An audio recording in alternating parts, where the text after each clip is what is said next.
Team India star allrounder Ravindra Jadeja భార్య గుజరాత్ విద్యాశాఖ మంత్రి రివాబా జడేజా వివాదాస్పద వ్యాఖ్యలు చేశారు. భారత క్రికెటర్లపై రివాబా జడేజా సంచలన వ్యాఖ్యలు చేశారు. ద్వారకలో జరిగిన ఓ కార్యక్రమంలో ఆమె మాట్లాడుతూ క్రికెట్లో వ్యసనపరులు ఉన్నారని, కానీ తన భర్త రవీంద్ర జడేజా మాత్రం మంచి వ్యక్తి అని మెచ్చుకున్నారు. రివాబా జడేజా విదేశీ టూర్లపై చేసిన వ్యాఖ్యలు వైరల్ అవుతున్నాయి. రవీంద్ర జడేజా క్రికెట్ కోసం లండన్, దుబాయ్, ఆస్ట్రేలియా వంటి దేశాలకు వెళుతూ ఉంటాడు. అయినా అతనికి ఎలాంటి చెడు అలవాట్లు లేవు, ఎందుకంటే అతనికి తన బాధ్యతలు తెలుసు. కానీ జట్టులోని కొందరు సభ్యులకు దురలవాట్లు ఉన్నాయి, అయినా వారిపై ఎలాంటి ఆంక్షలు లేవు అంటూ రివాబా జడేజా ఆరోపించారు. గత 12 ఏళ్లుగా జడేజా విదేశాల్లో ఆడుతున్నాడని, బాధ్యత గల వ్యక్తిగా వెలుగుతున్నాడని ఆమె భర్తను ప్రశంసించారు.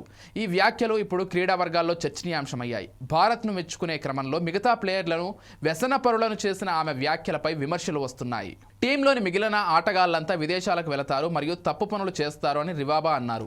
జడేజా కూడా కోరుకుంటే అలా చేయగలిగేవారని, తనను అడగాల్సిన అవసరం కూడా లేదని రివాబా అన్నారు. అయితే అతను తన బాధ్యతలను అర్థం చేసుకుంటాడు, ఎల్లప్పుడూ క్రమశిక్షణతో ఉంటాడు అంటూ రివాబా ఆశ్చర్యం కలిగించే కామెంట్స్ చేశారు.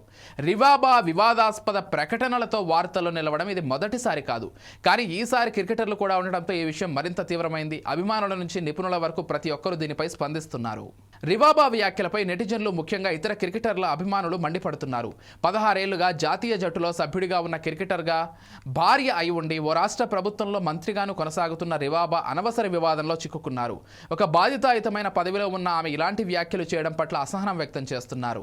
ఆమె ఏ ఉద్దేశంతో స్పందించారో కానీ సోషల్ మీడియా ట్రోలర్లకు దొరికారు. తన వ్యాఖ్యలు ఇంతటి చర్చకు దారితీస్తాయని ఆమె ఊహించినట్లు లేదు. అయితే ఈ వివాదంపై జడేజా ఎలా స్పందిస్తారో అనేది వేచి చూడాలి. మరి